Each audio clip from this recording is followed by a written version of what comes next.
Hello everyone, welcome back to our video. तो हम लोग पार्टनरशिप स्टार्ट कर चुके थे। इंट्रोडक्शन का वीडियो बना दिया है मैंने, तो आप देख सकते हैं। तो आज आगे बढ़ते हैं और आज हम profit and loss appropriation account समझते हैं। तो जैसे कि आप लोगों ने 11 में पढ़ा था प्रॉफिट एंड लॉस अकाउंट, ये आप लोगों ने क्लास 11 में पढ़ा था। इसमें क्या होता है, डेबिट और क्रेडिट। इसमें हम क्या क्या लिखते थे, इस साइड ऑल द एक्सपेंसेस लिखते थे यहाँ पे हम लोग, और यहाँ पे हम लोग इनकम लिखते थे। ठीक है, तो हम लोग यहाँ पे क्या क्या लिखते थे, कुछ एग्जांपल दिखाता हूँ। जैसे टू रेंट हो गया, to salary, to manager, commission, ये सब चीज़ हम लोग लिखते थे डेबिट साइड में। और क्रेडिट साइड में क्या लिखते थे, जैसे बाय इंटरेस्ट ऑन इन्वेस्टमेंट, या फिर by profit on sale of asset. और स्टार्टिंग में हम क्या लिखते थे, पहले ट्रेडिंग अकाउंट से, ट्रेडिंग अकाउंट यहाँ होती थी, तो हम लोग यहाँ से क्या लेते थे, टू ग्रॉस प्रॉफिट इसका निकलता था, या फिर बाय ग्रॉस लॉस हो तो हम लोग क्या करते थे, ग्रॉस लॉस को इधर लाते थे टू ग्रॉस लॉस, और ग्रॉस प्रॉफिट को बाय ग्रॉस प्रॉफिट। इतना तक आपको याद आ गया होगा। तो अब हम क्या करने वाले हैं, ग्रॉस लॉस आ गया, तो अब प्रॉफिट एंड लॉस के बाद, ग्रॉस लॉस आने के बाद हम लोग का क्या निकलता है, नेट प्रॉफिट। तो टू नेट प्रॉफिट, ये है हम लोग का 11 का बेसिक। तो अब profit and loss appropriation account क्या है, इसी का एक्सटेंशन है। तो हम लोग यहाँ पे profit and loss appropriation account बनाते हैं, profit and loss appropriation account, credit और यहाँ का डेबिट। ठीक है, तो देखिए जैसे हम लोग ने ट्रेडिंग अकाउंट से ग्रॉस प्रॉफिट को नीचे लाया था, वैसे हम प्रॉफिट एंड लॉस अकाउंट को इसको इधर ट्रांसफ़र कर देंगे। तो यहाँ से टू नेट प्रॉफिट से क्या आ जाएगा, बाय नेट प्रॉफिट। क्लियर है।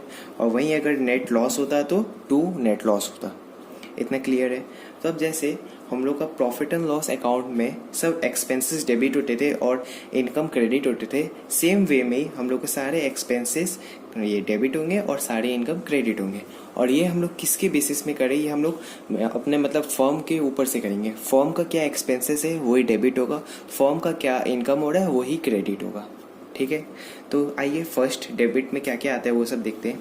तो जैसे मैंने बोला नेट लॉस होने से टू नेट लॉस आएगा, फिर to interest on capital, to salary, to commission, to partners, to divisional profit. और वहीं क्रेडिट साइड में क्या क्या आएगा, by interest on drawing, by divisional loss. तो आप लोग ने ये तो बुक में भी देख लिया होगा फॉर्मेट, लेकिन इसको अगर समझेंगे नहीं तो रट्टा मार के कोई फ़ायदा नहीं है। तो आइए समझते हैं। जैसे कि मैंने कहा profit and loss appropriation account में हम लोग फर्म का बेसिस में देखते हैं, क्या फर्म का एक्सपेंसेस हो रहा है वही डेबिट होगा, क्या फर्म का इनकम हो रहा है वही क्रेडिट होगा। तो आइए जैसे हम लोग पार्टनरशिप कर रहे हैं तो देखिए जैसे हमारे ए है और बी है पार्टनर। ठीक है, तो ये दोनों मिलके एक फर्म चला रहे हैं। तो ए और बी ने कुछ कैपिटल इन्वेस्ट किया, तो कैपिटल किस में किया, कैपिटल दोनों ने मिला के किस में डाला, फर्म में डाला। फर्म के पास पैसा आया, मतलब क्या, हम लोग का पार्टनर्स और जो फर्म है वो दोनों अलग अलग ट्रीट किए जाते हैं। ये और ये अलग है। जब ए और बी कैपिटल इन्वेस्ट करते हैं तो फर्म के लिए क्या होता है, वो एक लाइबिलिटी माना जाता है, क्योंकि ए और बी ने फर्म को उधार दिया, फर्म ने उनसे क्या किया, उधार दिया। तो उधार लेने के हम लोग क्या करते हैं, उनको देने के लिए हम लोग कुछ इंटरेस्ट देते हैं, समझ से, इसे कहते हैं इंटरेस्ट ऑन कैपिटल। तो फर्म ने कैपिटल ए और बी से लिया तो उनको रिटर्न करने के लिए जब हम लोग इंटरेस्ट देंगे तो वो क्या हो रहा है, हम लोग के लिए एक एक्सपेंस हो रहा है, हम लोग का क्या हो रहा है, पैसा बाहर जा रहा है, तो वो क्या होगा, एक्सपेंस, इसलिए हम लोग उसे डेबिट साइड में लिखेंगे, to interest on capital. Clear है। फिर क्या आएगा, टू सैलरी। अब देखिए फर्म में ए और बी जब कुछ काम कर रहे हैं तो हमें उन्हें कोई पेमेंट देना पड़ता है, तो हम लोग का क्या हो रहा है, एक्सपेंस, तो क्या हो रहा है, हम लोग का कैश बाहर जा रहा है। फिर टू सैलरी, फिर to commission to partners. Commission क्यों दिया जाता है, कई बार क्या है होता है, एक फिक्स टारगेट दे दिया जाता है कि आप लोग ये टारगेट कंप्लीट करोगे तो आपको इतना % कमीशन मिलेगा। ऐसे करके जब कोई कमीशन होता है तो वो भी एक तरह से फर्म का एक्सपेंस हो रहा है, पैसा जा रहा है बाहर, तो टू कमीशन टू पार्टनर्स। इतना क्लियर है। फिर नेक्स्ट इनकम साइड में देखते हैं, तो इनकम साइड में क्या होता है, अब जैसे मैंने बोला कैपिटल क्या होता है, ए और बी फर्म को देते हैं, फर्म क्या करता है, इनसे लेता है, फर्म लेता है, तो यानी ये बोरो कर रहा है। और वहीं अगर कैपिटल से अगर ए और बी कुछ विड्रॉ कर रहे हैं तो मतलब क्या हो रहा है कि ए और बी जो कैपिटल इन्वेस्ट करते हैं वो रिटर्न में ले रहे हैं, तो उनसे क्या हो रहा है, और वो रिटर्न में ले रहे हैं तो उन्हें भी कोई पैसा देना पड़ेगा, क्योंकि वो फर्म से अब पैसा ले रहे हैं, तो उन पैसा लेते हैं तो इंटरेस्ट देते हैं, तो इंटरेस्ट जब ए और बी फर्म को देंगे तो यानी क्या होगा, पैसा आ रहा है, पैसा आ रहा है तो क्या मतलब अपना इनकम हो रहा है, तो कहाँ आएगा, credit side, by interest on drawing. Clear है। इतना ही आता है अपना profit and loss appropriation account में। अब जैसे जो बैलेंस बचता था हम लोग प्रॉफिट एंड लॉस अकाउंट या ट्रेडिंग अकाउंट में टू ग्रॉस प्रॉफिट या by gross loss, to net profit या बाय ग्रॉस नेट लॉस, ऐसे करके हम लोग क्या करेंगे, अब टू डिविजनल प्रॉफिट या फिर बाय डिविजनल लॉस करके दे देंगे। क्लियर है। तो ये क्या होता है डिविजनल प्रॉफिट। अब जो हम लोग का प्रॉफिट सब एक्सपेंस ये सब क्लियर करके आ गया, तो फाइनली जो प्रॉफिट बचेगा वो हम लोग क्या करेंगे, पार्टनर्स कैपिटल अकाउंट में पार्टनर्स के बीच में डिस्ट्रीब्यूट कर देंगे। इसे कहते हैं डिविजनल प्रॉफिट या डिविजनल लॉस। क्लियर है। चलिए, तो एक और इम्पॉर्टेंट पॉइंट है appropriation and charge against.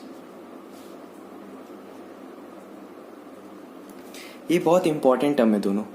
Appropriation मतलब क्या होता है, एप्रोप्रिएशन मतलब होता है कि जो हम लोग का एक्सपेंसेस है वो हम लोग तभी पे करेंगे जब हम लोग का कोई फर्म में प्रॉफिट हो रहा है। ठीक है, क्लियर है। और वही चार्ज अगेंस्ट क्या होता है कि अगर हम लोग का फर्म में कोई एक्सपेंस है वो हम लोग को पे करना ही पड़ेगा, whether we are incurring any profit और we are incurring any losses, it doesn't matter, we need to pay all the expenses even if we are incurring loss। Clear है। तो इसीलिए प्रॉफिट एंड लॉस अकाउंट को हम लोग बोलते हैं charge against profit, और profit and loss appropriation account को बोलते हैं एप्रोप्रिएशन ऑफ प्रॉफिट।